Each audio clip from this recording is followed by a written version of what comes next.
live. See if you're getting any.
السلام عليكم.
السلام عليكم ورحمة الله وبركاته إخواني وأخواتي.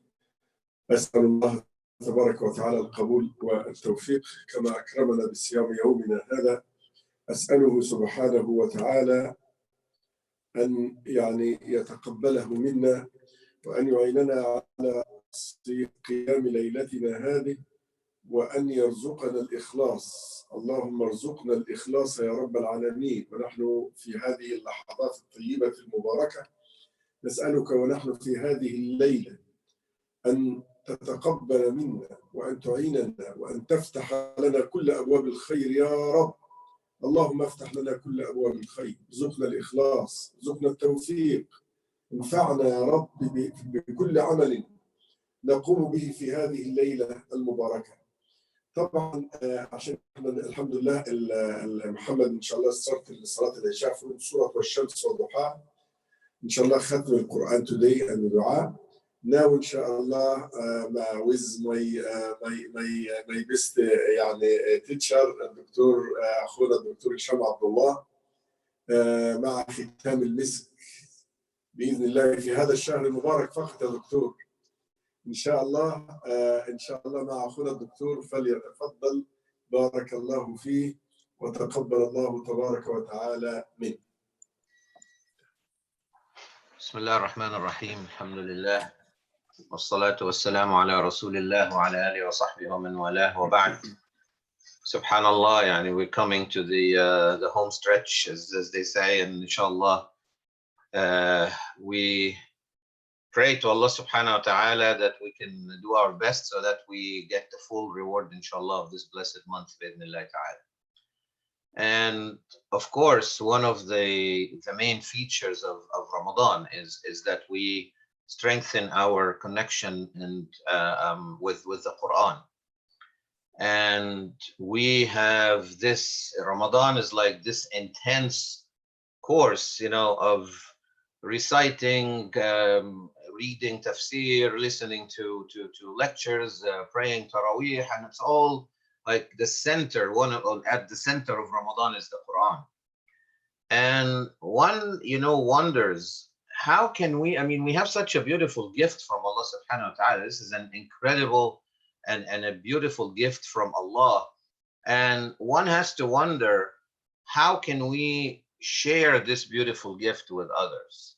How can we present the Quran to Muslims first who are maybe who have drifted away or not really closely connected with the Quran, and also to the larger society, to the entire humanity?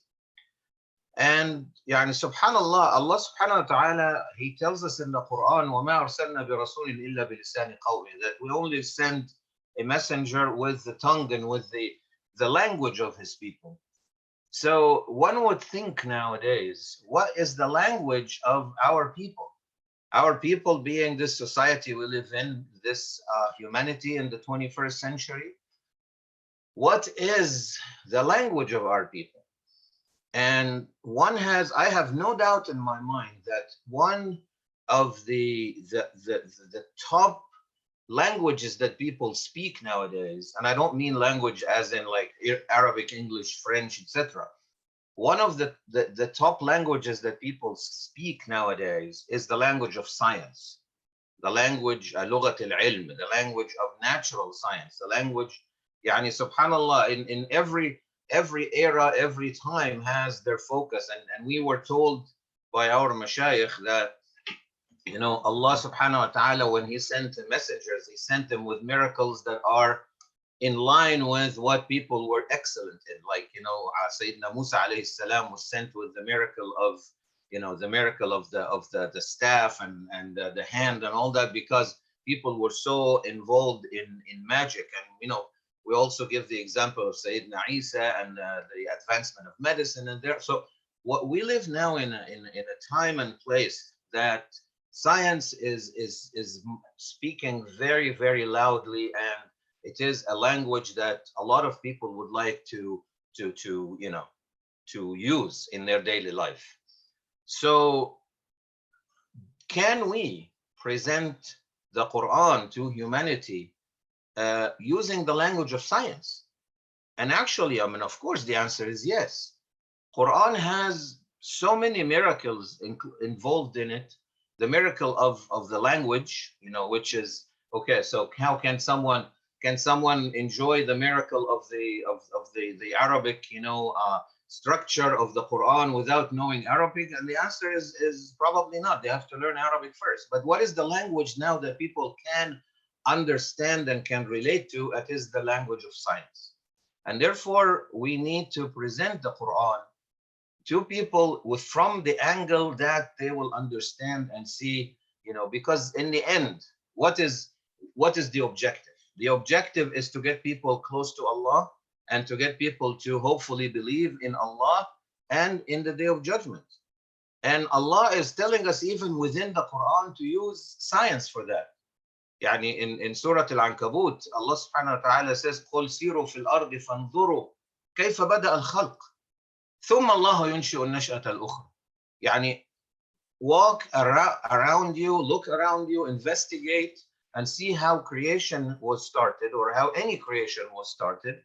And once you come to the conclusion that Allah subhanahu wa ta'ala started the creation, then what is the problem in believing in the hereafter? Because the one who started the creation, he can repeat it. So even the Quran is telling us to use science in order to come to this conclusion of believing in Allah and the Yawm al-Akhir and the hereafter. So I think, Allahu A'lam, this is the best way, or one of the best ways, to present the Quran to the people of the 21st century, especially in the West, is to present the scientific miracle of the Quran to them. Now people are fascinated, يعني الناس مفتونون بالعلم، العلم الطبيعي, the natural science. And unfortunately, because of the lack of guidance, they not following the divine guidance, the majority of scientists actually don't even think about Allah, or even if they are believers in their daily life, in their personal life, they kind of separate the two. Now it's our task to bring to the people, saying, there is no such thing as separating science from religion, separating science from belief in Allah. Because when we talk about when we read the ayat in the Quran about the planets and the stars and the human body and so on and so forth, then Allah subhanahu wa ta'ala combines this with the belief in Him. He's like, أَلَا لَهُ الْخَلْقُ وَالْأَمْرُ. When Allah subhanahu wa ta'ala tells us that He is the one who creates and He's the one who commands. So this is my message for us tonight. As we enjoyed this living with this beautiful book of Allah subhanahu wa ta'ala during this month, we have to think of ways to share it with others. And the best way now, the most appropriate way for the time and place we live in, is by sharing the scientific miracle of the Quran. The Quran has miracles for people who study pretty much any type of science, or natural science, or social science. The people who study psychology would be fascinated to read something like Surah Yusuf alayhi salam, or to look at the reflection of how Allah subhanahu wa ta'ala talks about the al-awamil al-nafsiyya, or the psychological interactions that take place within the person or between people. But in the natural science, there's such a huge focus. And subhanallah, when you look at the tafsir, the miracle of the Quran is forever. It's for everyone until the end of time. Al-Rasul sallallahu alayhi wa sallam did not interpret the ayat of the miracle that deal with the scientific aspects. Like, he did not explain to the Sahaba, for example, what it means when you say وَالسَّمَاءَ بَنَيْنَاهَا بِأَيْدٍ وَإِنَّا لَمُوسِعُونَ, that we built the heavens with our hands and we are expanding it. Or Rasul sallallahu alaihi wasallam did not explain to the Sahaba what does it mean فَلَا أُقْسِمُ بِمَوَاقِعِ النُّجُومِ. Why is it مواقع النجوم? What is the positions of the stars instead of the stars themselves? And now we know that you're looking at a star, but the star is not there. What you're looking at is the position where the star was maybe millions of years ago, and it's gone. So we know things now that can be presented to people and say, listen, There is no way that Muhammad sallallahu alaihi wasallam could have known this. There is no way that the Arabs, or the Christians or the Jews of the time could have known this. Now, of course, we have only a few minutes to talk about this, and this is something that hopefully, our beloved Sheikh Saad is going to take over, later on, and started bringing the scientists in the community. Let's talk about medicine in the Quran, physics in the Quran, astronomy, and so on and so forth. يعني بعض الضوابط, just some of the rules that we have to set first, is that first and foremost is a matter of aqidah for us, that there will never be any contradiction between a proven scientific fact and a clear text in the Quran or Hadith.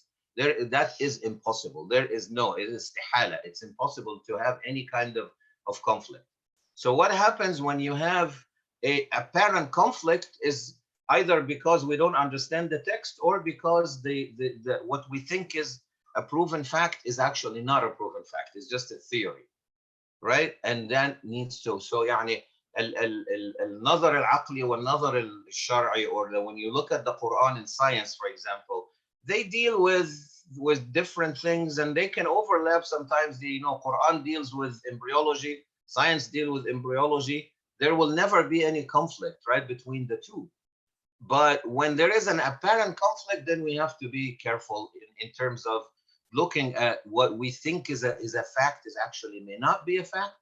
It could still be a theory, and therefore any effort that inshallah, and I hope this becomes like subhanallah, I know it's very stressful to look at these great scientists, talking and describing the heavens and the planets and the galaxies and all that, and not even mentioning the name of Allah. And when you ask them, do you believe in Allah, they would just say, well, I don't need to, or I don't know, or except a few of them who actually do. So when we do this, when we start this effort, inshallah, or continue, there are some people overseas who have centers for al-i'jaz al-ilmi and so on and so forth. So we have to pick up from where they actually are now and start having a great effort in a tafsir of the Quran, of the ayat. There is about 1,300 verses in the Quran that deal with scientific topics, right? So how can we present these to people? We have to do this with a joint effort. It will take many people, and it will take people who are specialists in all kinds of sciences, in addition, of course, to ulama al-tafsir, ulama al-lugha, and the people who are really specialized in the Quranic sciences. So this is my message, as we say, farewell to this blessed month, as we have lived for a whole month very close with the Quran.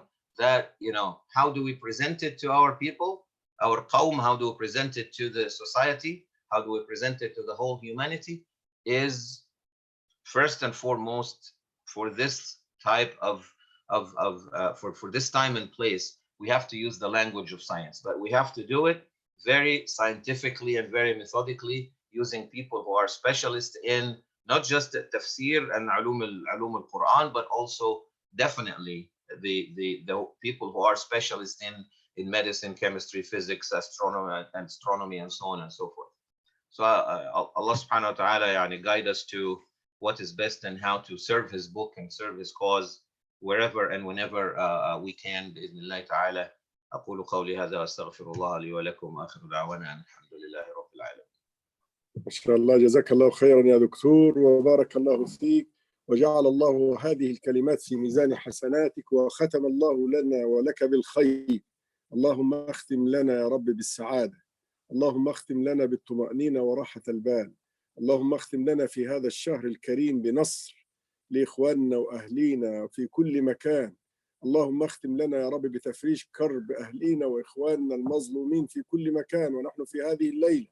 اللهم اجعلنا جميعا من أهل القرآن، اللهم اجعلنا يا رب من أهل القرآن، اللهم اجعلنا من أهل القرآن الذين أنت تحبهم، هم أهلك وخاصتك يا رب.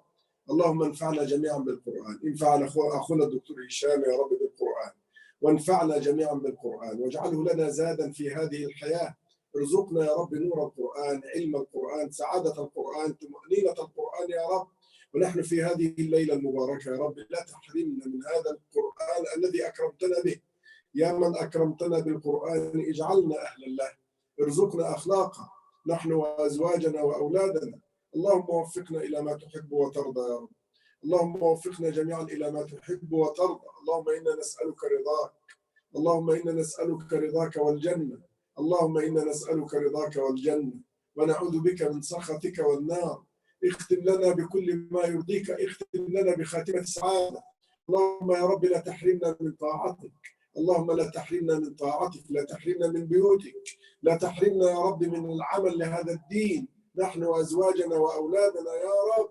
لا تحرمنا بنصر قريب يا رب للإسلام والمسلمين في كل مكان يا رب.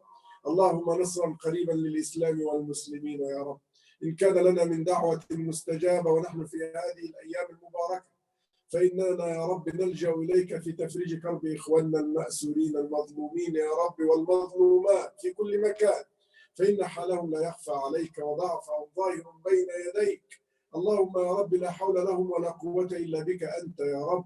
اللهم لا حول لهم ولا قوة إلا بك أنت يا رب العالمين. اللهم كن لهم معين، اللهم كن لهم نصير، اللهم آمين اللهم آمين. إن شاء الله أذان صلاة أذان العشاء إن شاء الله، وبعد الأذان دعاء أفطر الأذان عند صلاة العشاء. الله أكبر الله أكبر الله أكبر الله أكبر. أشهد أن لا إله إلا الله،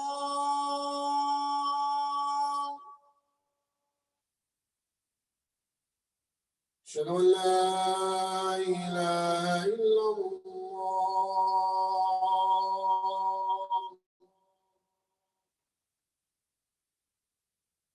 أشهد أن محمدا رسول الله،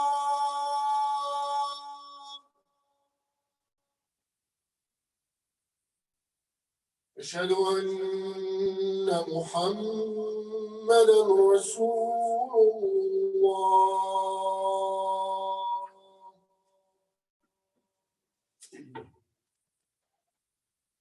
حي على الصلاة،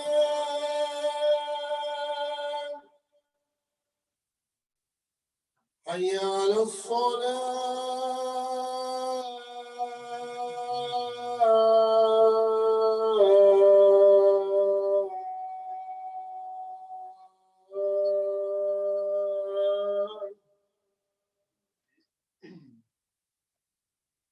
حي على الفلاح،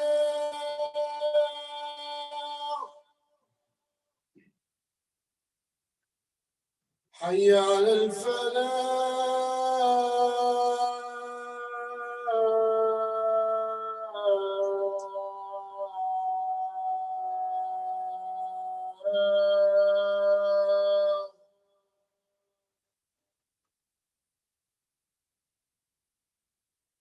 الله أكبر الله أكبر. لا إله إلا اللهم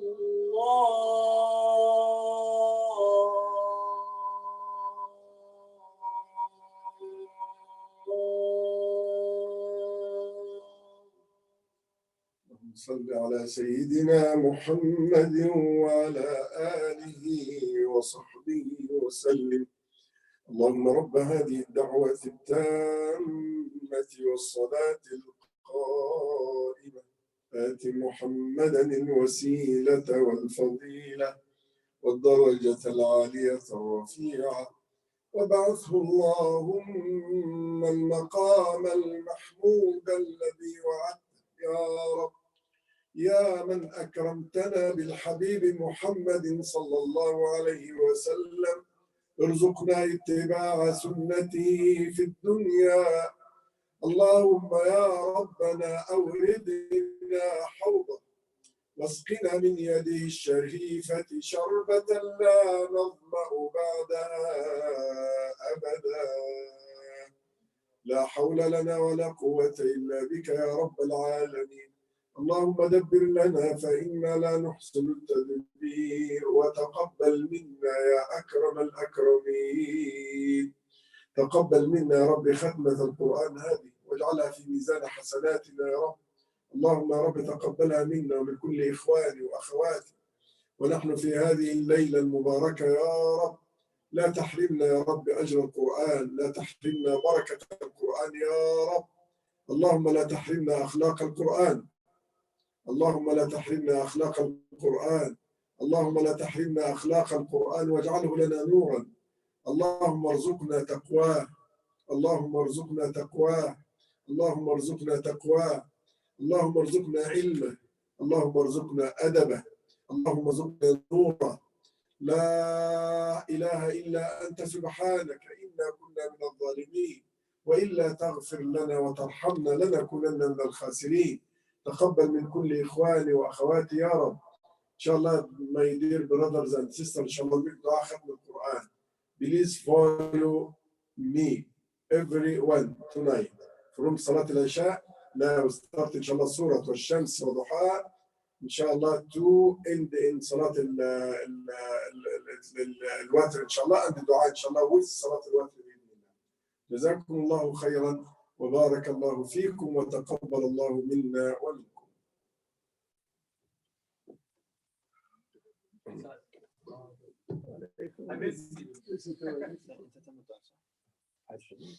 الله أكبر الله أكبر، أشهد أن لا إله إلا الله، أشهد أن محمدا رسول الله. حي على الصلاة، حي على الفلاح، قد قامت الصلاة، قد قامت الصلاة. الله أكبر الله أكبر، لا إله إلا الله.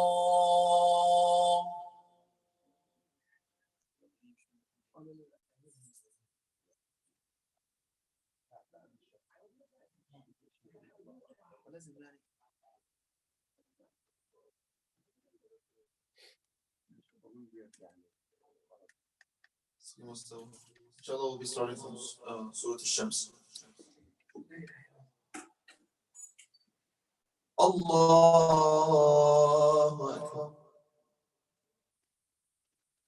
بسم الله الرحمن الرحيم. الحمد لله رب العالمين، الرحمن الرحيم، مالك يوم الدين. إياك نعبد وإياك نستعين، اهدنا الصراط المستقيم، صراط الذين أنعمت عليهم غير المغضوب عليهم ولا الضالين.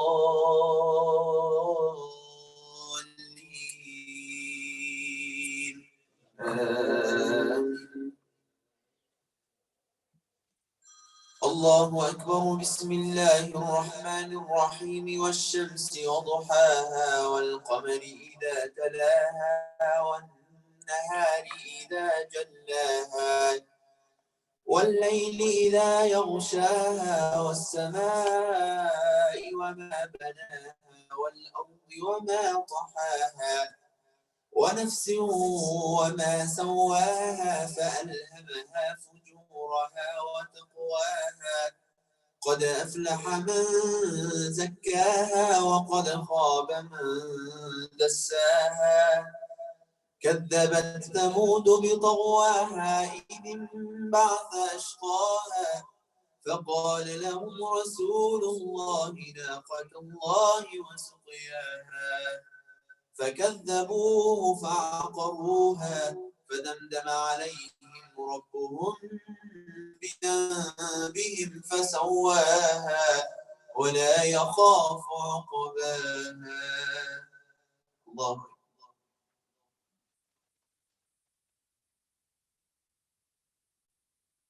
سمع الله لمن حمده. الله أكبر. الله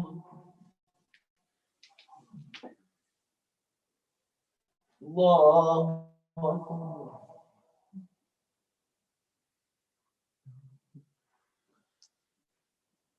الله أكبر.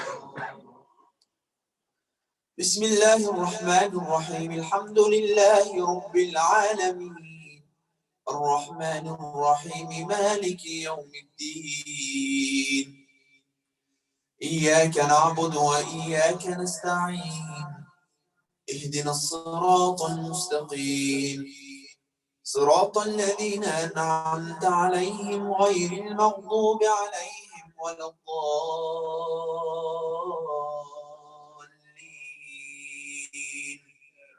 آمين.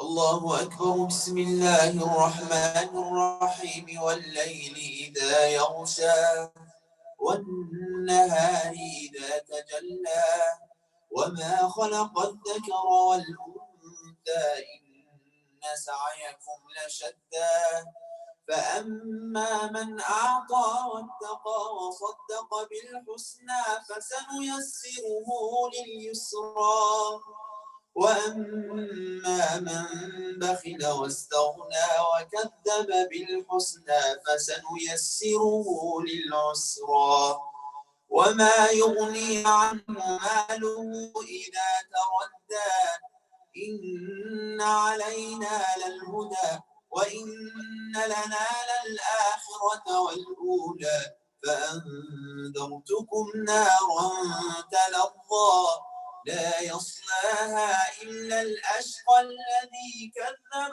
وتولى وسيجنبها الأتقى الذي يؤتي ماله يتزكى وما لأحد عنده من نعمة تجزى إلا ابتغاء وجه ربه الأعلى ولسوف يرضى. الله.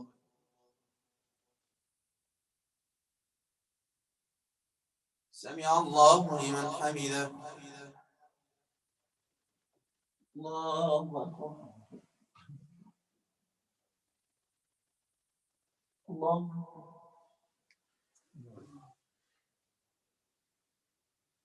الله أكبر.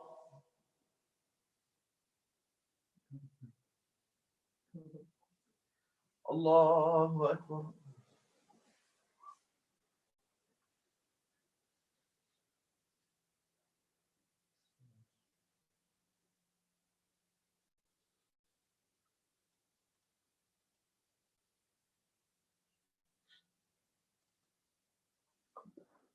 الله أكبر.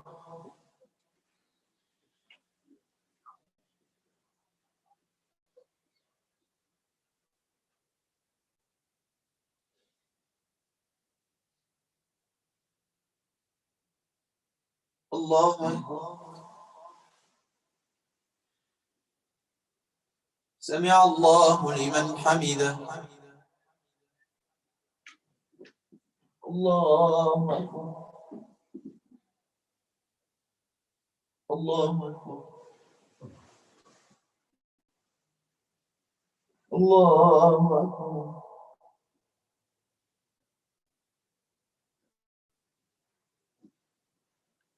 الله أكبر.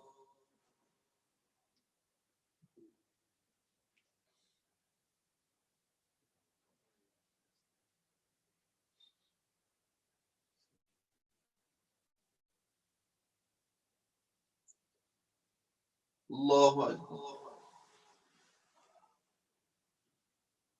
سمع الله لمن حمده.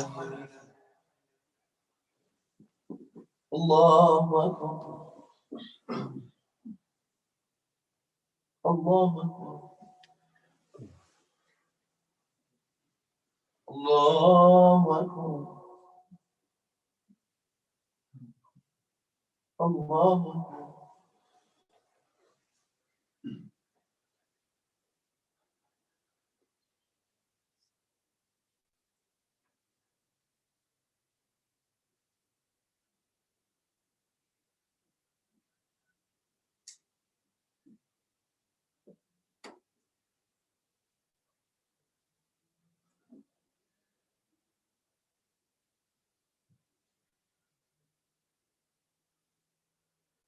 السلام عليكم ورحمة الله. السلام عليكم ورحمة الله.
اسقوا سوف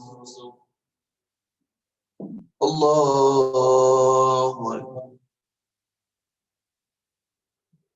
بسم الله الرحمن الرحيم. الحمد لله رب العالمين، الرحمن الرحيم، مالك يوم الدين. إياك نعبد وإياك نستعين. اهدنا الصراط المستقيم، صراط الذين أنعمت عليهم غير المغضوب عليهم ولا الضالين.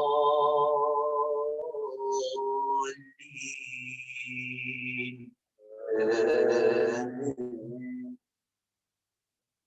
الله أكبر. بسم الله الرحمن الرحيم. والضحى والليل إذا سجى ما ودعك ربك وما قلى، وللآخرة خير لك من الأولى، ولسوف يعطيك ربك فترضى. ألم يجدك يتيما فآوى ووجدك ضالا فهدى ووجدك عائلا فأغنى. فأما اليتيم فلا تقهر، وأما السائل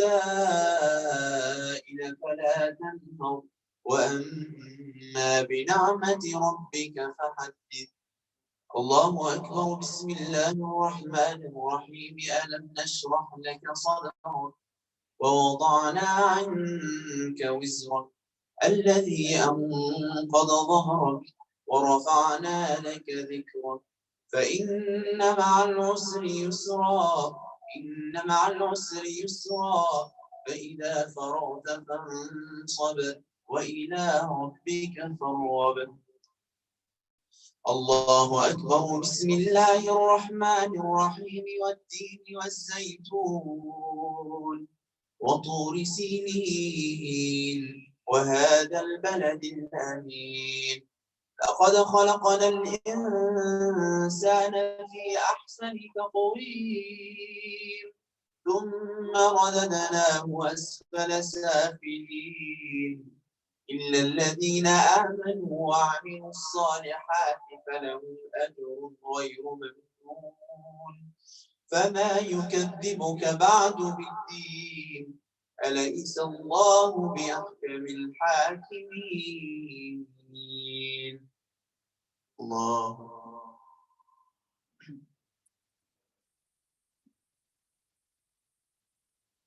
سمع الله لمن حمده. الله أكبر. الله أكبر. الله أكبر.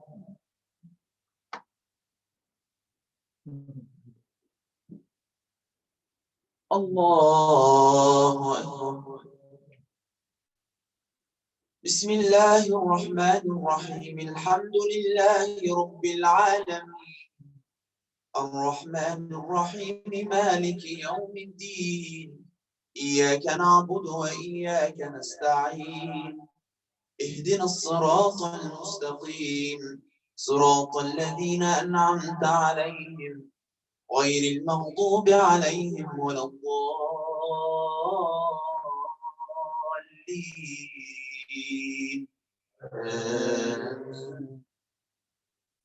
الله أكبر. بسم الله الرحمن الرحيم. اقرأ باسم ربك الذي خلق خلق الإنسان من علق اقرأ وربك الأكرم الذي علم بالقلم علم الإنسان ما لم يعلم كلا إن الإنسان ليطغى أن رآه استغنى إن إلى ربك الرجعى أرأيت الذي ينهى عبدا إذا صلى أرأيت إن كان على الهدى أو أمر بالتقوى أرأيت إن كذب وتولى ألم يعلم بأن الله يرى كلا لئن لم ينته لنسفعا بالناصية ناصية كاذبة خاطئة فليدع ناديه سندع الزبانية كلا لا تطعه واسجد واقترب. الله.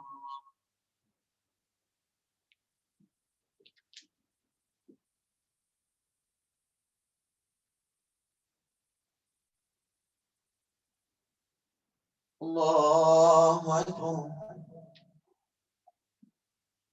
بسم الله الرحمن الرحيم. إنا أنزلناه في ليلة القدر وما أدراك ما ليلة القدر ليلة القدر خير من 1000 شهر تنزل الملائكة والروح فيها بإذن ربهم من كل أمر سلام هي حتى مطلع الفجر.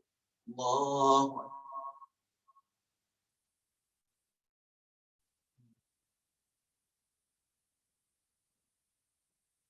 سمع الله لمن حمده. الله أكبر.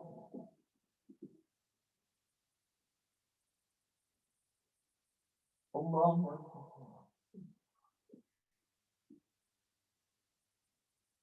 الله أكبر. الله أكبر.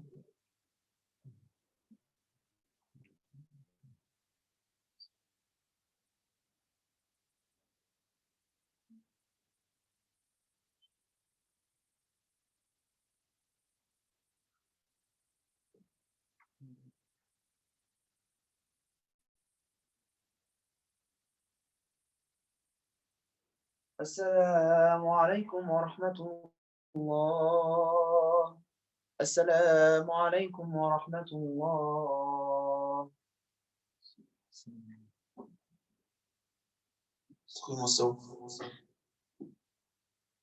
الله أكبر. بسم الله الرحمن الرحيم.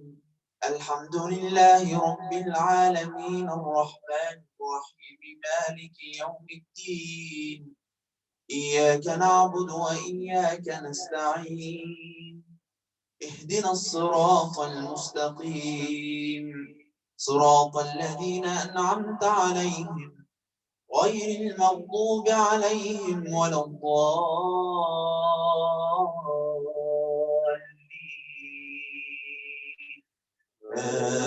آمين.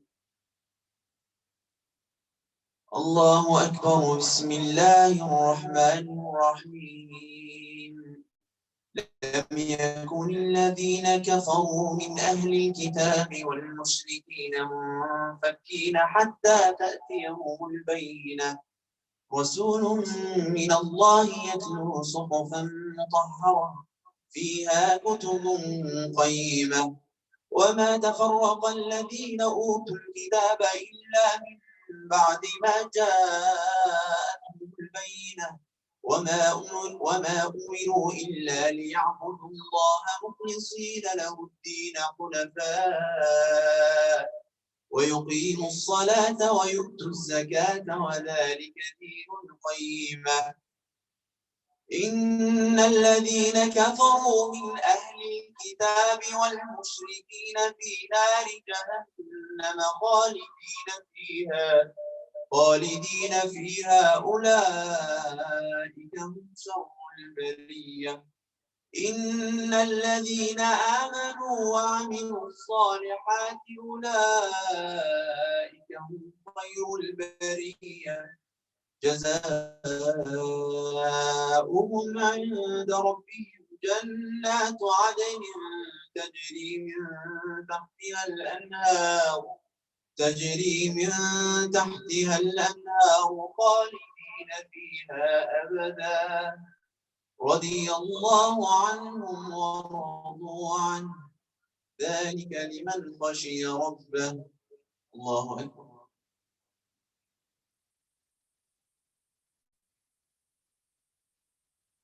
سمع الله لمن حمده. الله أكبر.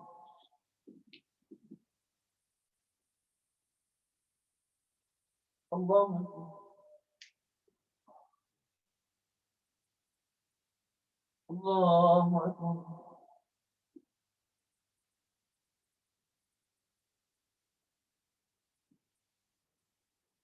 الله أكبر.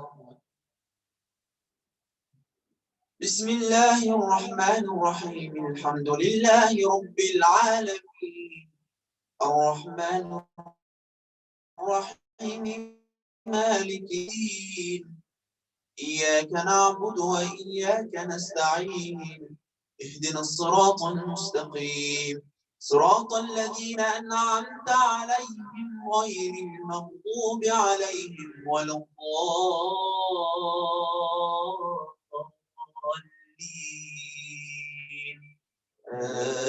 آمين. الله أكبر. بسم الله الرحمن الرحيم. إذا زلزلت الأرض زلزالها وأخرجت الأرض أثقالها وقال الإنسان ما لها يومئذ تحدث أخبارها بأن ربك أوحى لها. يومئذ يصدر الناس أشتاتا ليروا أعمالهم فمن يعمل مثقال ذرة خيرا يره ومن يعمل مثقال ذرة شرا يره. الله أكبر. بسم الله الرحمن الرحيم. والعاديات ضبحا فالموريات قدحا فالمغيرات صبحا فأثرن به نقعا فوسطن به جمعا إن الإنسان لربه لكنود وإنه على ذلك لشهيد وإنه لحب الخير لشديد أفلا يعلم إذا بعثر ما في القبور وحصل ما في الصدور إن ربهم بهم يومئذ لخبير. الله أكبر.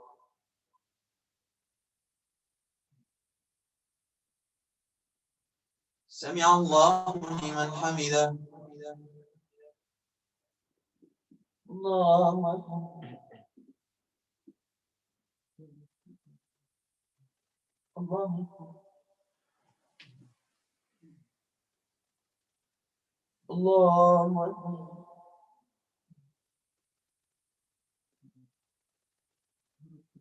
الله أكبر.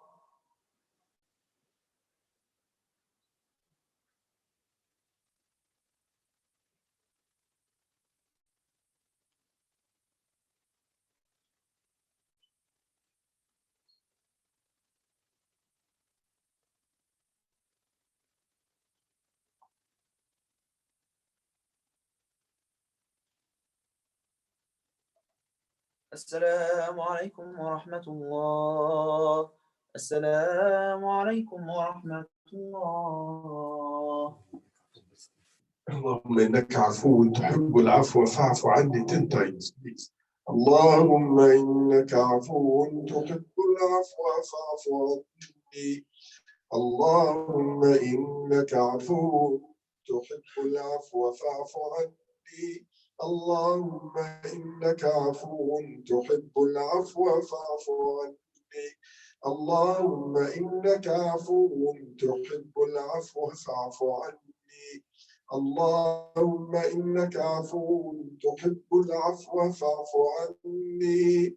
اللهم إنك عفو تحب العفو فاعف عني. اللهم إنك عفو تحب العفو فاعف عني.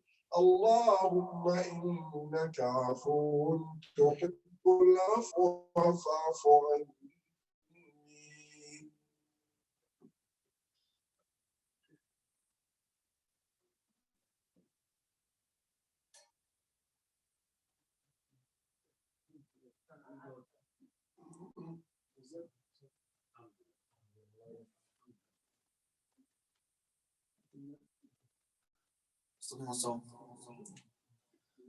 الله أكبر. بسم الله الرحمن الرحيم الحمد لله رب العالمين الرحمن الرحيم مالك يوم الدين إياك نعبد وإياك نستعين اهدنا الصراط المستقيم صراط الذين أنعمت عليهم غير المغضوب عليهم ولا الضالين آمين. الله أكبر. بسم الله الرحمن الرحيم القارعة ما القارعة وما أدراك ما القارعة يوم يكون الناس كالفراش المبثوث وتكون الجبال كالعين المنفوش فأما من ثقلت موازينه فهو في عيشة راضية وأما من خفت موازينه فأمه هاوية وما أدراك ما هي نار حامية.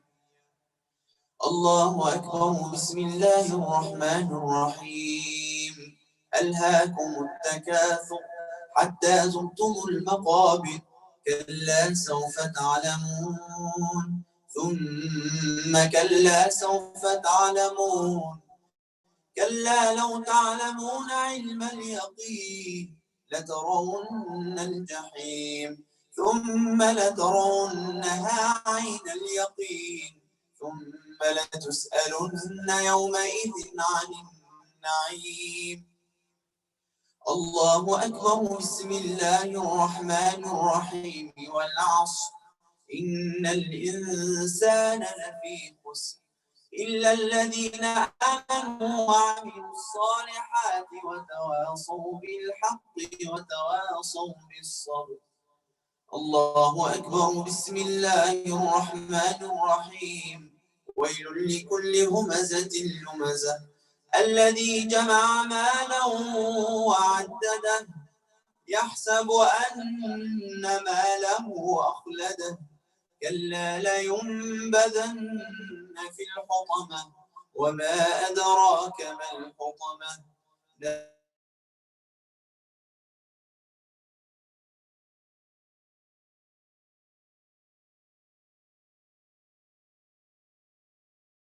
في عمل ممددة. الله أكبر. بسم الله الرحمن الرحيم. ألم تر كيف فعل ربك بأصحاب الفيل ألم يجعل كيدهم في تضليل وأرسل عليهم طيرا أبابيل ترميهم بحجارة من سجيل فجعلهم كعصف مأكول. الله.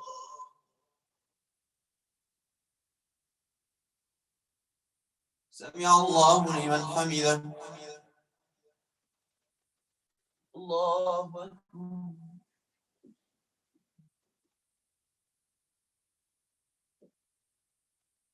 الله أكبر.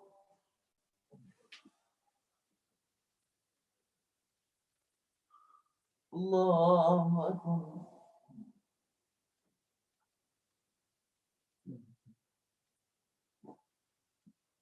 الله أكبر. بسم الله الرحمن الرحيم. الحمد لله رب العالمين الرحمن الرحيم مالك يوم الدين إياك نعبد وإياك نستعين اهدنا الصراط المستقيم صراط الذين أنعمت عليهم غير المغضوب عليهم ولا الضالين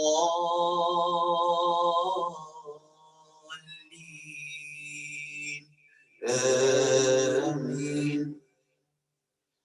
الله أكبر. بسم الله الرحمن الرحيم. لإيلاف قريش إيلافهم رحلة الشتاء والصيف فليعبدوا رب هذا البيت الذي أطعمهم من جوع وآمنهم من خوف. الله أكبر. بسم الله الرحمن الرحيم.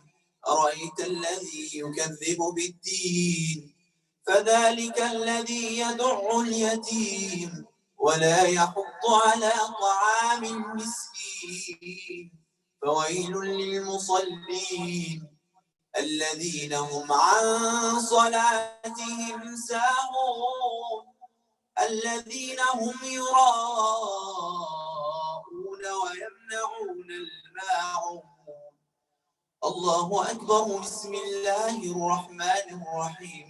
إنا أعطيناك الكوثر فصل لربك وانحر إن شانئك هو الأبتر.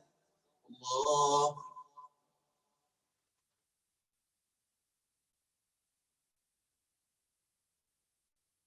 سمع الله لمن حمده.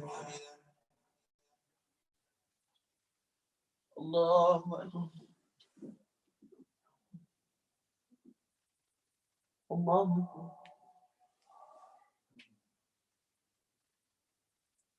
الله أكبر.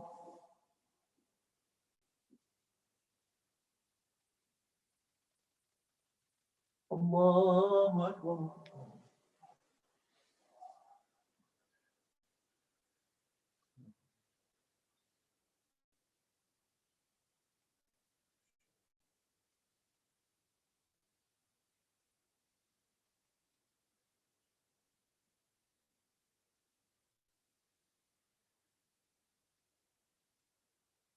السلام عليكم ورحمة الله.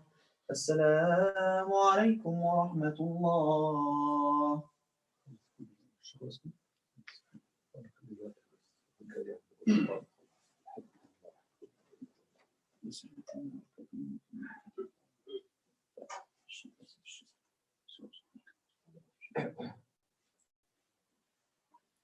استقيموا الصوت. الله أكبر. بسم الله الرحمن الرحيم. الحمد لله رب العالمين، الرحمن الرحيم، مالك يوم الدين. إياك نعبد وإياك نستعين.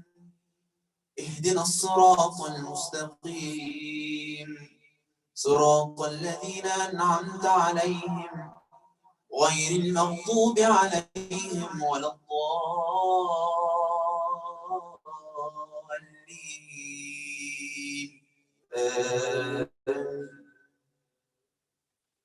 الله أكبر. بسم الله الرحمن الرحيم. قل يا أيها الكافرون لا أعبد ما تعبدون ولا أنتم عابدون ما أعبد ولا أنا عابد ما عبدتم ولا أنتم عابدون ما أعبد. لكم دينكم ولي دين. الله.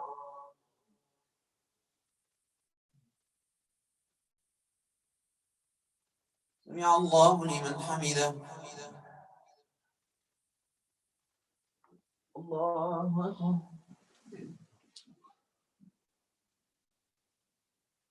الله أكبر.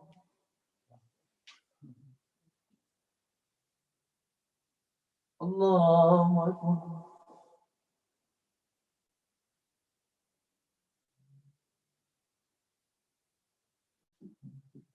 الله أكبر. بسم الله الرحمن الرحيم. الحمد لله رب العالمين، الرحمن الرحيم، مالك يوم الدين. إياك نعبد وإياك نستعين.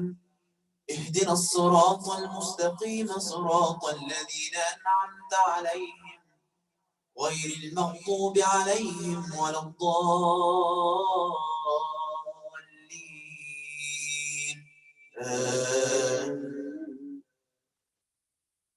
الله أكبر. بسم الله الرحمن الرحيم. إذا جاء نصر الله والفتح ورأيت الناس يدخلون في دين الله أفواجا فسبح بحمد ربك واستغفره إنه كان توابا.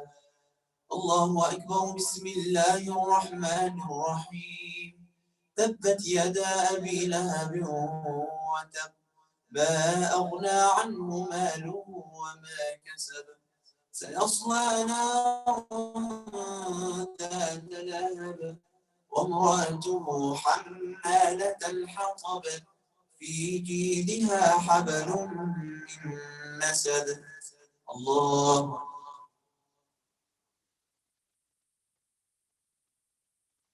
سمع الله لمن حمده. الله أكبر. الله أكبر. الله أكبر. الله أكبر.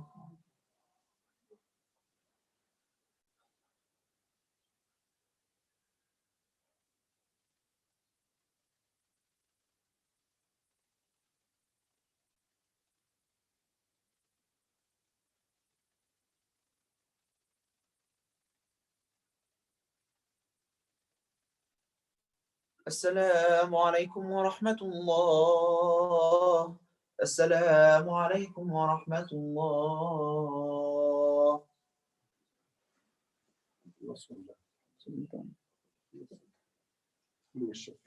صلاة الشفع. مستوى.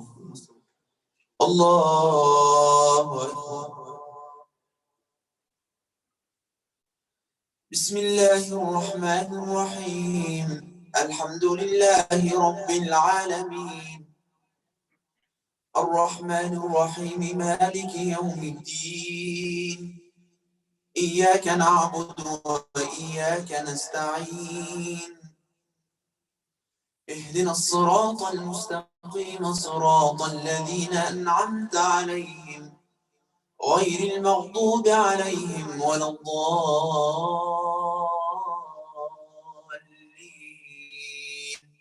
آمين. الله أكبر. بسم الله الرحمن الرحيم قل هو الله أحد الله الصمد لم يلد ولم يولد ولم يكن له كفوا أحد. الله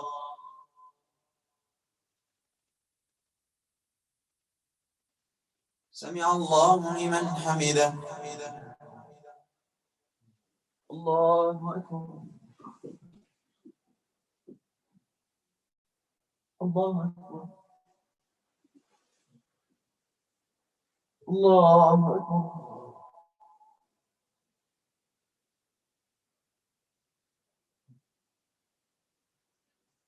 الله أكبر. بسم الله الرحمن الرحيم الحمد لله رب العالمين الرحمن الرحيم مالك يوم الدين إياك نعبد وإياك نستعين اهدنا الصراط المستقيم صراط الذين أنعمت عليهم غير المغضوب عليهم ولا الضالين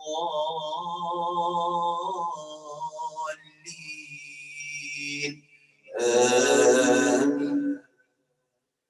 الله أكبر. بسم الله الرحمن الرحيم قل أعوذ برب الفلق من شر ما خلق ومن شر غاسق إذا وقب ومن شر النفاثات في العقد ومن شر حاسد إذا حسد.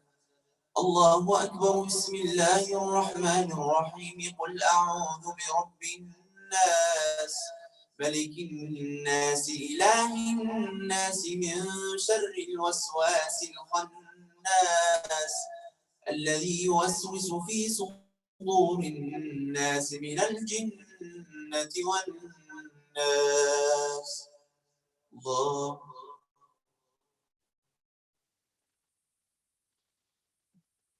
سمع الله لمن حمده.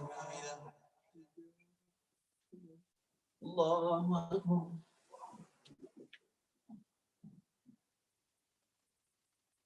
الله أكبر. الله أكبر.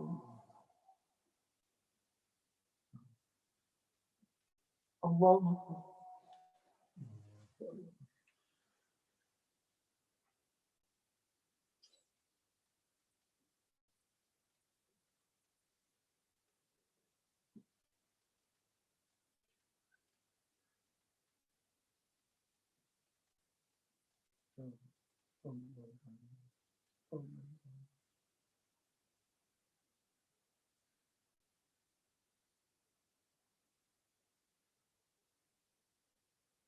السلام عليكم ورحمة الله. السلام عليكم ورحمة الله.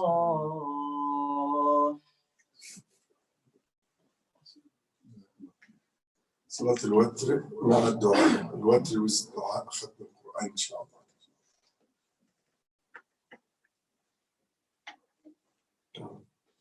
الله أكبر.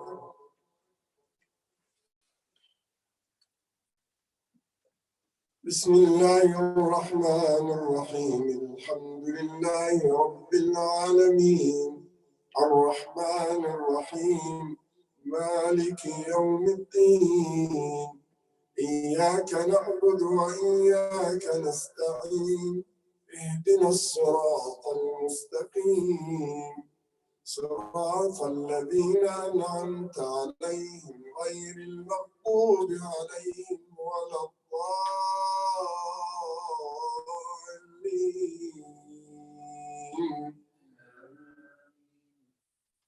بسم الله الرحمن الرحيم.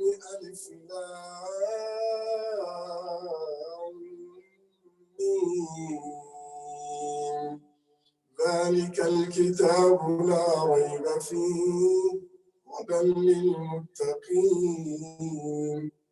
الذين يؤمنون بالغيب ويقيمون الصلاة ومما رزقناهم ينفقون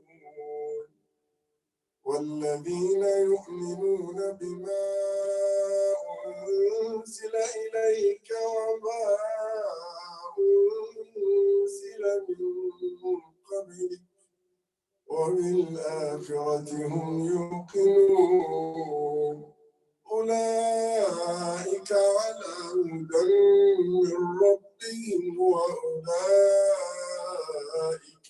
هم المفلحون.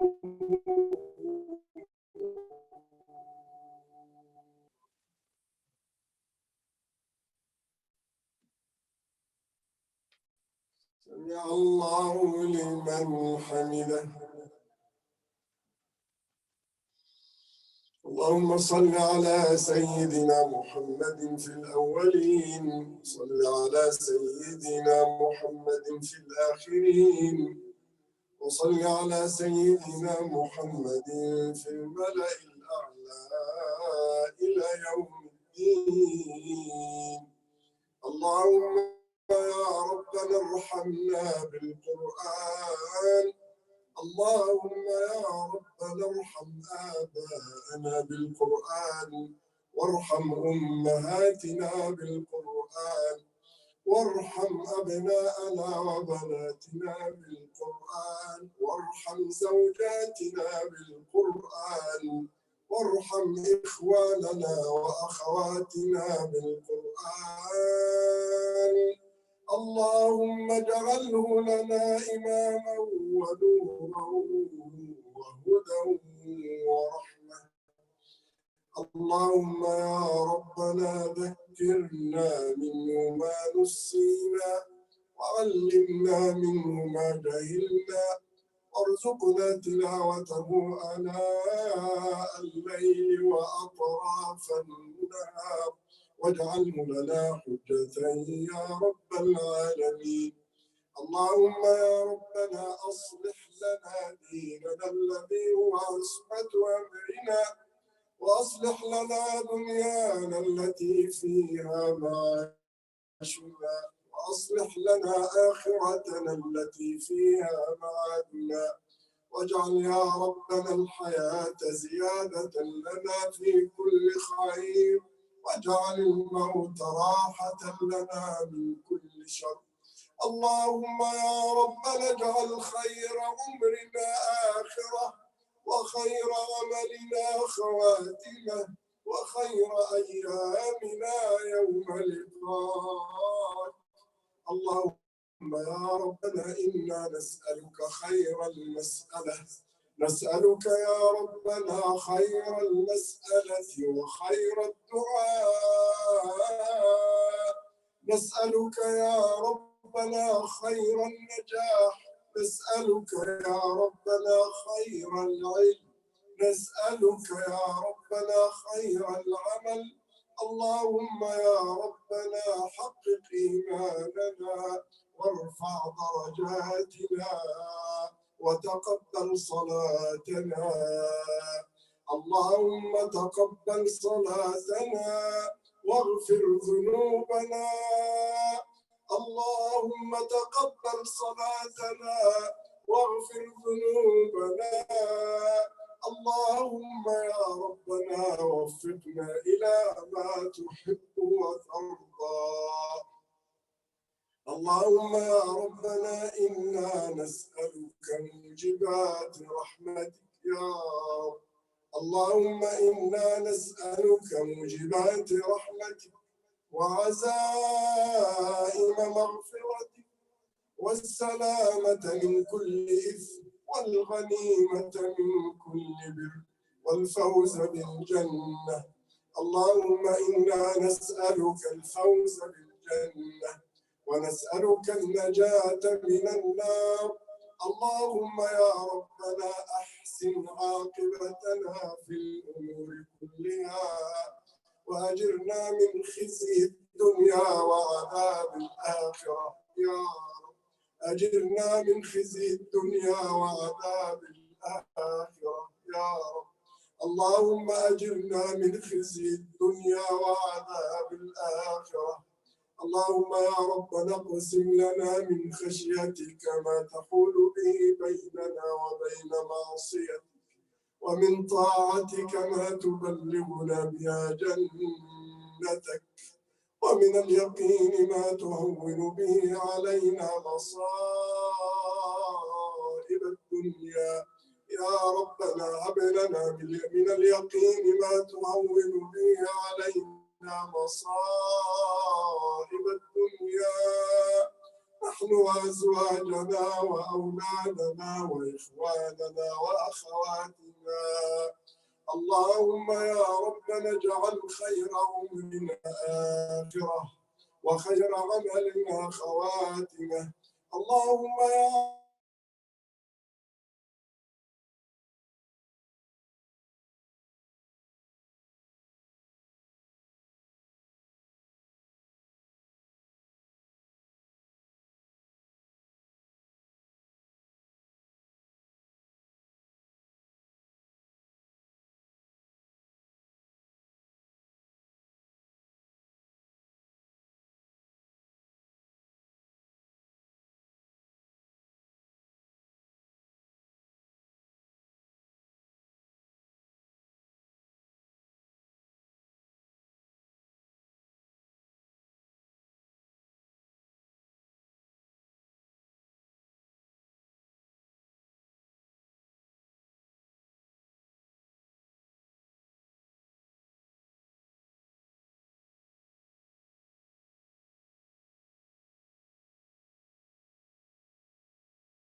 in New York, inshallah, today.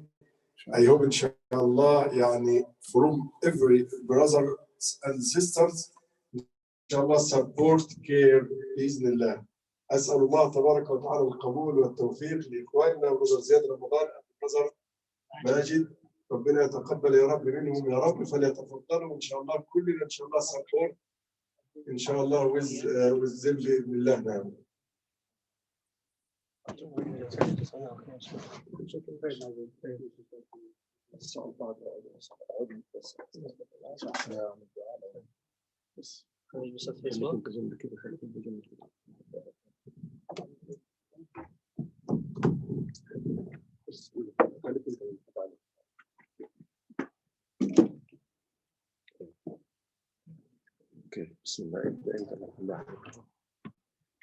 Bismillah, alhamdulillah, salatu salam, rasulullah. Jazakumullah khair. I want to thank HBICC. I want to thank the Imam.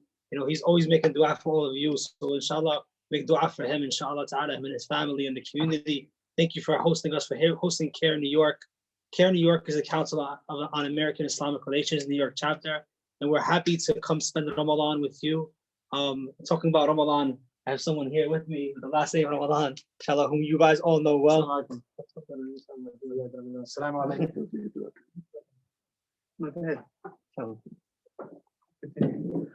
So alhamdulillah, CARE New York, some of you are pretty familiar with CARE New York, from Ziad coming and speaking to you about CARE New York, but what does it actually mean to us? So there was a sister who was arrested under false charges. No fault of her own, just happened. She didn't do anything wrong. And so when she went to the police precinct, they asked her to remove her hijab. She explained that this is my faith, this is my religion, I shouldn't have to do this. And she cried and she pleaded, but to no avail. They forced her to remove her hijab. Imagine, she's been wearing the hijab her whole life, a sense of her identity, a sense of her faith, her honor. She's feeling exposed for 36 hours, 3 days without a hijab. Imagine if that was you, if you're a sister, or if that was your wife, or if your daughter, or your mother. How would you feel? And so she has nightmares and anxiety now. And so after relying on Allah subhanahu wa ta'ala, who's there to support her? Alhamdulillah, she calls CARE New York. And she has legal representation. She has someone to step up on her behalf and defend her and try to change this policy so that no one should have to go through this.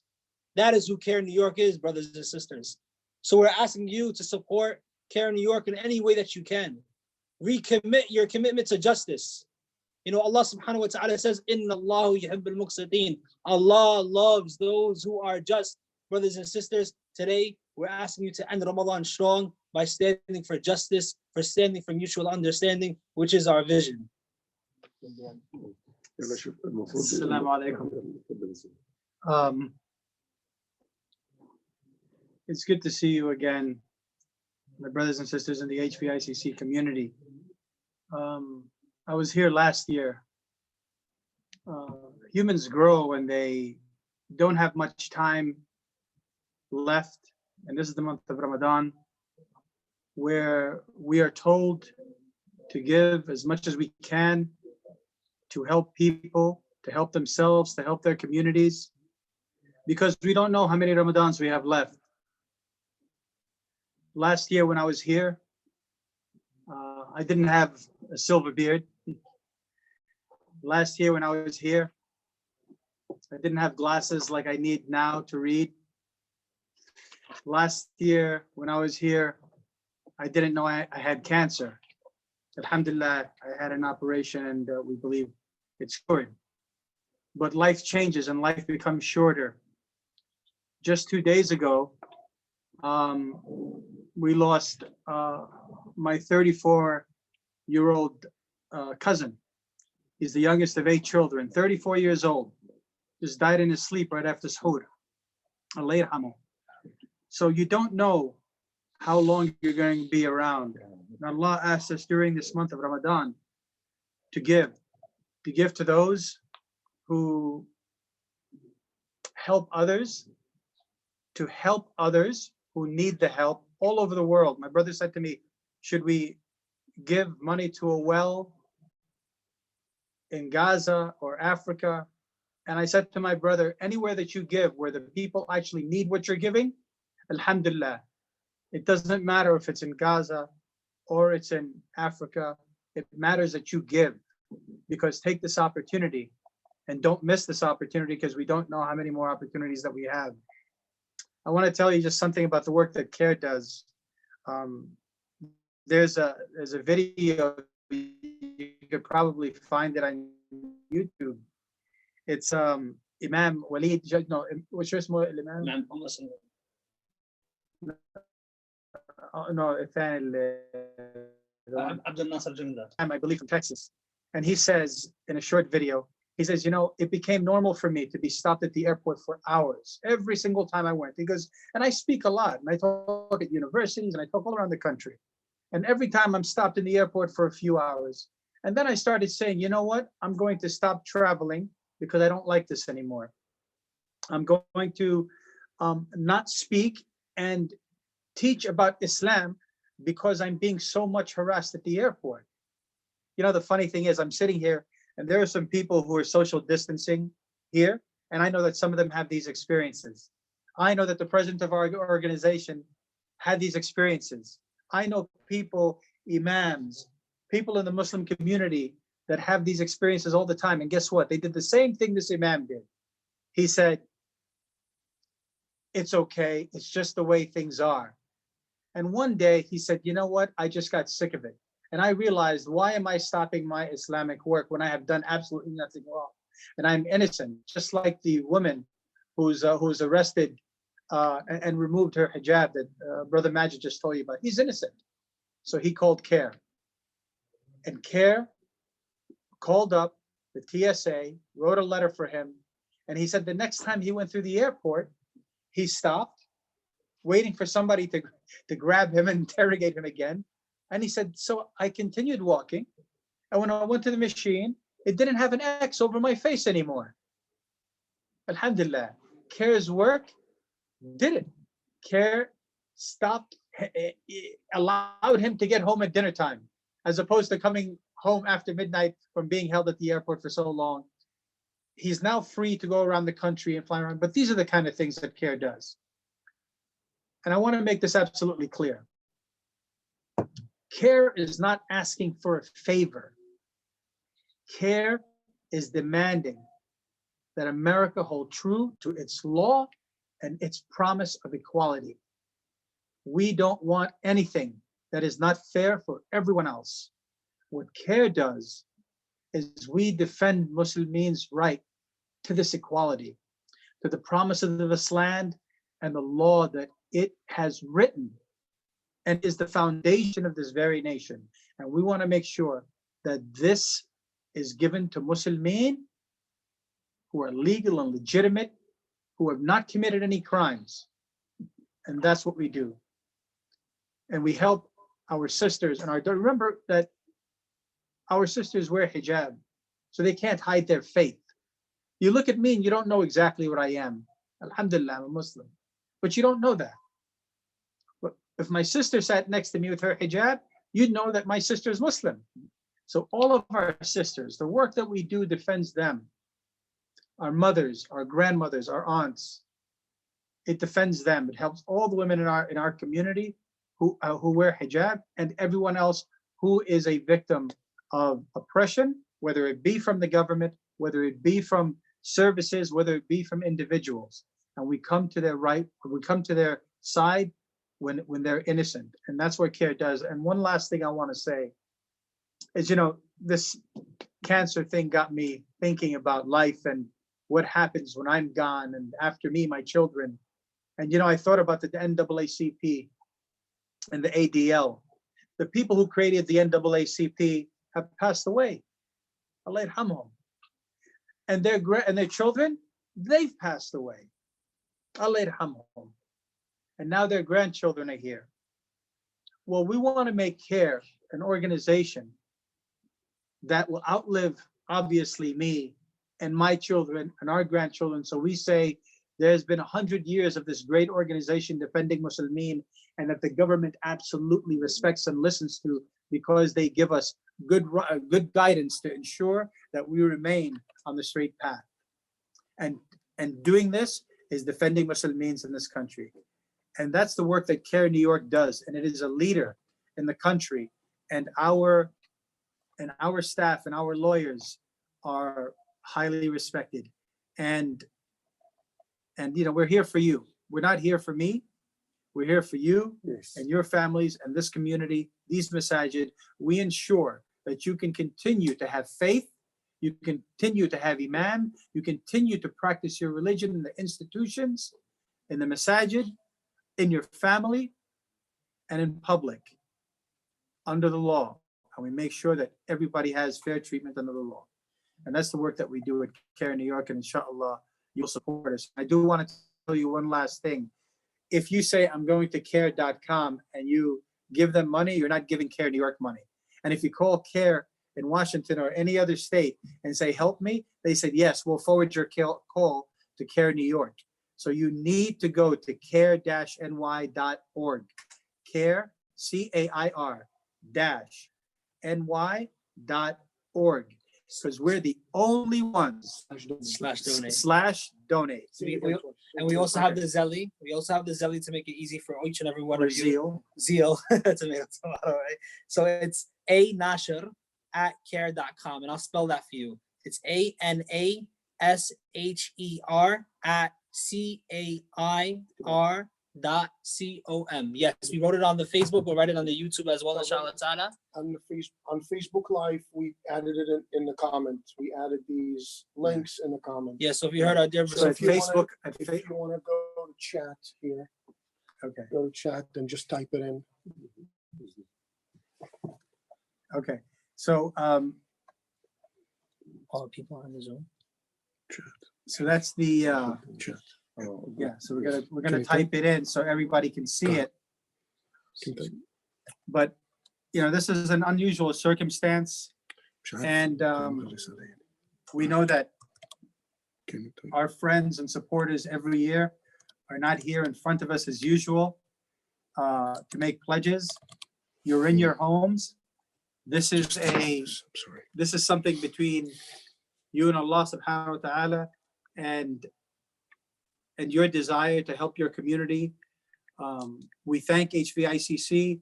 HVICC receives dozens of requests to do fundraisers here every Ramadan, and the Board of Trustees selects several to support. And CARE is one that they realize that without having an organization like CARE or supporting an organization like CARE New York, then they would have no defense if they were under attack or mistreated.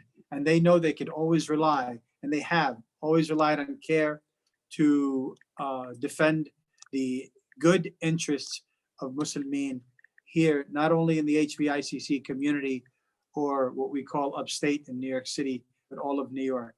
Alhamdulillah. And we thank HVICC for allowing us to do this. MashaAllah, MashaAllah. Now, Dr. Tahir Zia, 600. Dr. Zia, 600. Barakallahu fi. أسأل الله أن يبارك. اللهم ما شاء الله.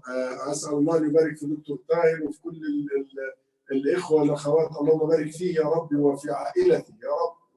وفي عائلتي يا رب. اللهم آمين يا رب العالمين. ما شاء الله. وليد أحمد 1000. تكبير. أسأل الله تبارك وتعالى أن يبارك وأن يتقبل يا رب العالمين. أخي وليد أحمد 1000. أسأل الله أن يبارك. ما شاء الله. اللهم بارك يا رب وتقبل منك يا أخي وليد، منك ومن أولادي. اللهم يا رب ونحن في هذه اللحظات، اللهم تقبل منه ومن زوجته ومن أولاده يا رب العالمين. اللهم يا رب برحمتك الواسعة ارحمنا وإياهم يا رب العالمين. إن شاء الله now بالأخ سامي حسن الجمل 1000. تكبير. أسأل الله أن يبارك يا رب وأن يتقبل. اللهم بارك يا رب وتقبل يا رب، واجعل يا رب هذه الصدقة في ميزانك يا أخ سامي أنت وزوجتك وأولادك. اللهم آمين يا رب العالمين. كل إن شاء الله يبقى support إن شاء الله with CARE New York please now. إن شاء الله very important والله. أسأل الله أن يتقبل منك يا أخي سامي ومن كل من زوجتك وأولادك ويبارك لك في نفسك وزوجتك وأولادك. اللهم آمين يا رب العالمين. You have another brothers and sisters. نسأل الله أن يبارك يا رب. إن شاء الله مي الشيخ سعد عود عندي في الشيخ سعد جويدة 500. أمين 500 إن شاء الله. أنا الشيخ سعد جويدة 500 to كير نيويورك إن شاء الله. أسأل الله تبارك وتعالى القبول والتوفيق. اللهم آمين يا رب العالمين. May Allah subhanahu wa ta'ala barik laki wa rizq wa malik wa ahlak in your sons, mashallah, with the Quran, inshallah, maybe alleviate for you and for your heart any hardships and be a witness for you on the day of judgment, inshallah ta'ala. You know, Akhwat Ziyad reminded us that, you know, as getting sick and people dying, you know, that's what COVID did to us. It made us realize what's really important in this life. And so one of the subtitles that we had for this program was the best deeds are the last of them.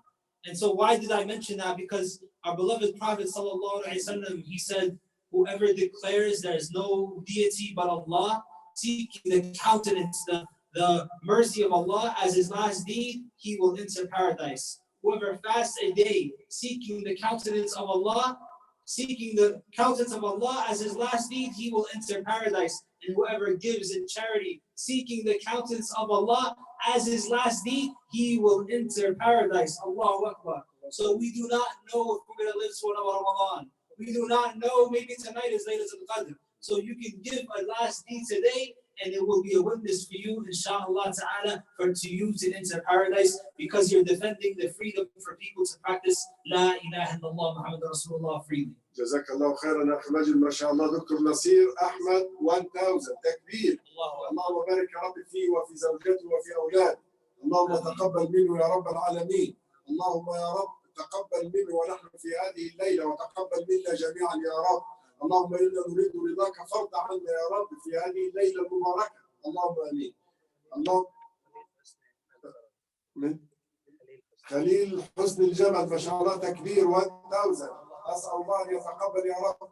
اللهم بارك يا رب وتقبل ونحن في هذه الليلة. بارك لك يا أخي خليل في نفسك وزوجتك وأولادك وفي رزقك يا رب.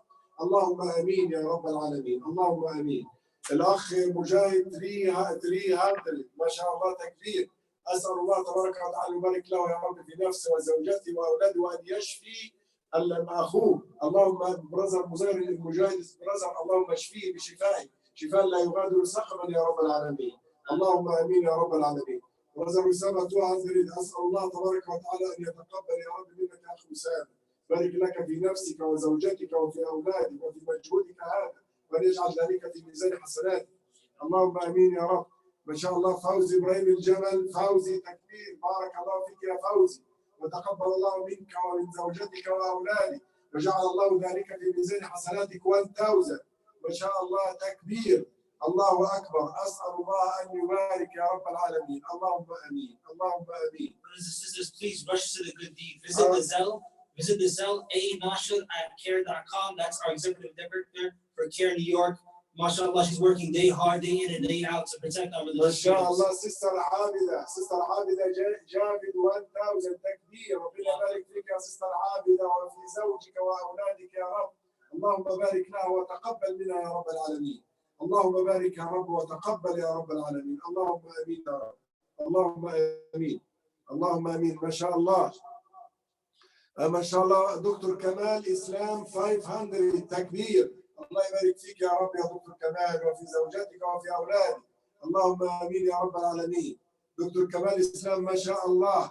الله يبارك. الدكتور عبد المنعم الحسيني ما شاء الله 1000 تكبير. الله يبارك يا رب ويتقبل. اللهم تقبل يا رب. اللهم تقبل يا رب وبارك يا رب فيك يا دكتور عبد المنعم وفي زوجتك وفي اولادك يا رب.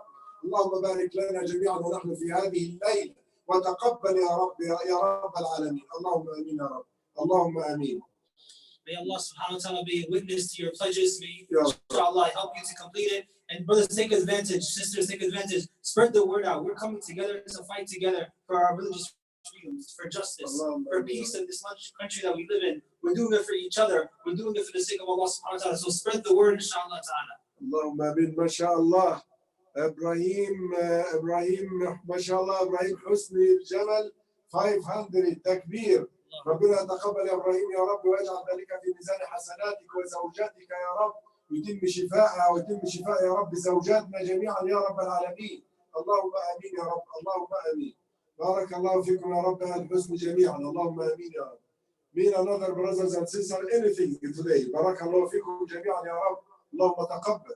اللهم امين يا رب العالمين. We want to encourage you, inshallah, to be a monthly sustainer of justice. Right? The Prophet ﷺ, he said, the best deeds, the deeds that are most loved to Allah, are those that are done consistently, even if it's small. So make a consistent supporter of justice, consistent supporter for CARE's mission, so we can continue to fight for you and the believers, inshallah ta'ala. You know, there's a beautiful story of Umar ibn al-Khattab. You know, the Muslims dealt through so many hardships, the early believers in Mecca. And so what happened? Umar ibn al-Khattab became Muslim, and the Prophet ﷺ was so happy. Because that same day he was going to kill the Prophet, he became Muslim. And because Umar was a person of courage, person of justice.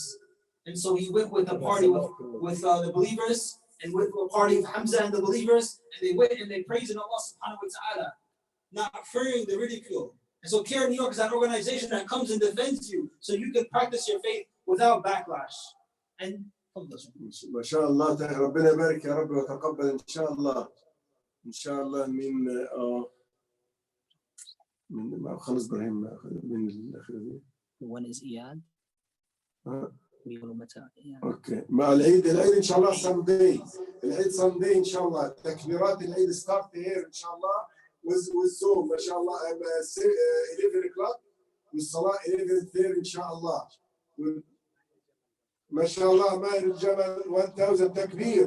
ربنا يبارك يا رب فيك يا ماهر يا رب، وفي زوجتك وفي اولادك، ويرحم والديك يا ماهر، ويتقبل منك ويجعل ذلك في ميزان حسنات. اللهم امين يا رب العالمين. في اخ على الفيسبوك ناو متبرع بمبلغ فؤاد الجمل. انا مش هذكر المبلغ، بس انت اتمنى انك تجيبه ان شاء الله. لو انت سمعني الان، انا شفت المبلغ اللي انت كاتبه وهيبقى عليك، ان ما جبتوش هيبقى بينك وبين ربنا. لو بتهزر مش كويس. انا منتظر ان شاء الله تجيب المبلغ. You know, there's a very beautiful hadith and talking about, you know, ending Ramadan strong, ending with a good deed, because we don't know if we're going to live tomorrow, right? And it's not trying to be, you know, death for the believer is good because it's for him, it's paradise, it's mercy. It's into Allah's mercy because he did good in this life. He treated people good, treated people fairly. And you know, the Prophet ﷺ, he said, verily nothing remains in the world but trials and tribulations. The parable of one of your deeds is that of a vessel. If the top of the vessel is pleasant, the rest will be pleasant. If the top is maglinate, meaning it's dirty, it's bad, the rest of it will be bad. So the last deed that we do, inshallah ta'ala, we continue to do good deeds because we never know which deed is going to be our last. So let's make it good so the rest can be good, inshallah ta'ala. ما شاء الله في 100 اسال الله يتقبل يا رب من صاحبها باذن الله. سيرت سيستر رحيله ما شاء الله تكبير سيستر. بارك الله فيك يا سيستر يا رب وتقبل الله منك يا رب. اللهم امين. ربنا يبارك يا رب ويتقبل. اللهم امين يا رب العالمين. Anything now? Any brothers and sisters for support with CARE New York? ربنا يبارك يا رب ويتقبل. اللهم امين يا رب. And there's no amount that's too big or too small. You know, the Prophet ﷺ, he said, spend in charity, save yourself from the hellfire, even if it's half a day. Even if it's at half a day.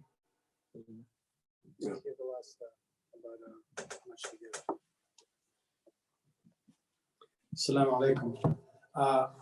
Just to reiterate what Ilakh Majid just said, the small amounts are just as valuable as any large amount. If you give $10 a month, $20 a month, $30 a month on your credit card, you won't even feel it. That's the price of a sandwich in New York City, $10. You won't even feel it. When your credit card comes, you won't even barely know that you have that there. But to us, it allows us to budget to get another lawyer for you at the end of the day, to ensure that people are defended. You know, I can't, you know, I'm sorry to bring this up real quickly. My cousin was 34, did not know that when he finished his last bite of food and went to sleep at 4 o'clock in the morning, that when his sister shook him to wake him up to go to work at 7 o'clock in the morning, that he would not wake up. He did not know that. This is what we're up against in our lives now.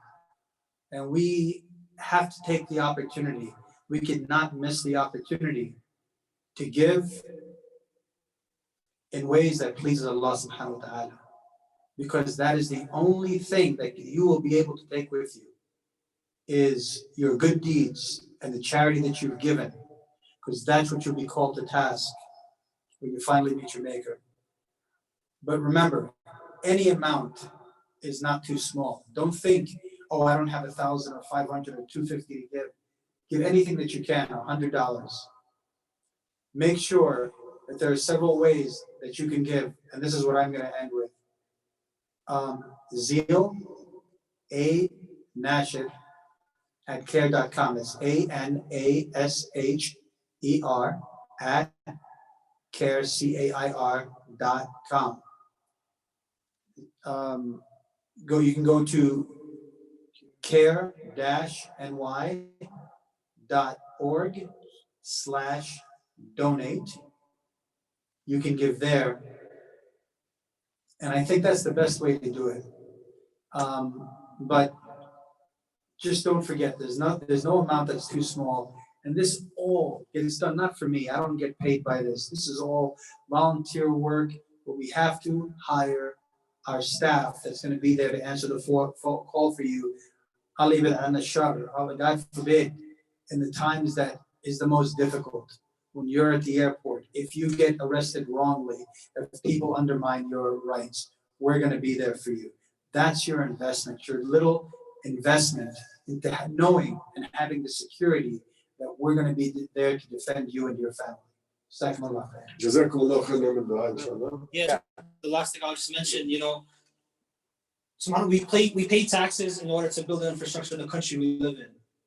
And we pay for those who work in unions, we pay union dues in order for them to protect workers' rights. So it's only right that we protect an organization like Care in New York that can protect our rights in our time of need. So it's a type of insurance that we have, alhamdulillah. And the last thing I'll mention is, the Prophet ﷺ, when he saw someone in need and he gave something, and that's what we do, we help people in need, people who are distraught, people who are discriminated against. He rushed towards giving the good deeds. And right after the prayer, he ran to go get the wealth. He said, why'd you run, Prophet ﷺ? He said, because I had some money for zakat, I had some money for sadaqah, I went to go grab it right away. I didn't want it in my hands. So let's rush towards that good, inshallah. Jazakumullah khairan, jazakallah khairan fi majid Ziyad. Inshallah, make azam for Ziyad, for Ziyad cousin, صح؟ أسأل أن يغفر له برزق مريم برضو عن برزق. أسأل الله أن يغفر له يا رب وأن يرحمه وأن يربط يا رب على قلب أهله. اللهم اغفر له وارحمه واربط على قلب أهله. وأتم بشفاء أخونا زياد يا رب وكل إخواننا وأخواتنا، اشفينا بشفائك وتقبل منا يا رب هذه الليلة ووفقنا فيها إلى ما تحب وترضى يا رب. اجعلنا دائما سببا في الخير جميعا وافتح لنا كل أبواب الخير. اللهم تقبل من كل إخواني وأخواتي اللي هم ساعدوا في هذه الليلة. اللهم تقبل منهم يا رب صدقاتهم يا رب واجعل ذلك في ميزان حسناتهم يا رب العالمين. اللهم آمين. جزاكم الله خيرا وبارك الله فيكم وتقبل الله منا ومنكم. Jazakumullah khair.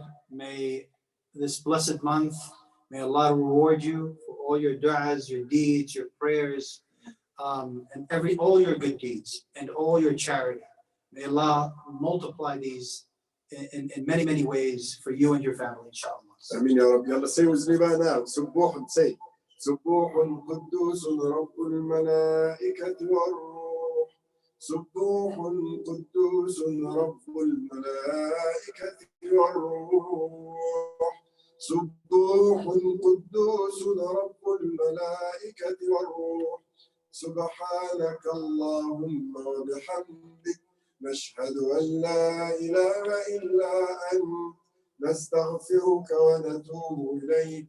بسم الله الرحمن الرحيم والعصر إن الإنسان لفي خسر إلا الذين آمنوا وعملوا الصالحات وتواصوا بالحق وتواصوا بالصبر. والسلام عليكم ورحمة الله وبركاته. See you tomorrow, inshallah, 12:30, Salat al-Jum'ah, inshallah.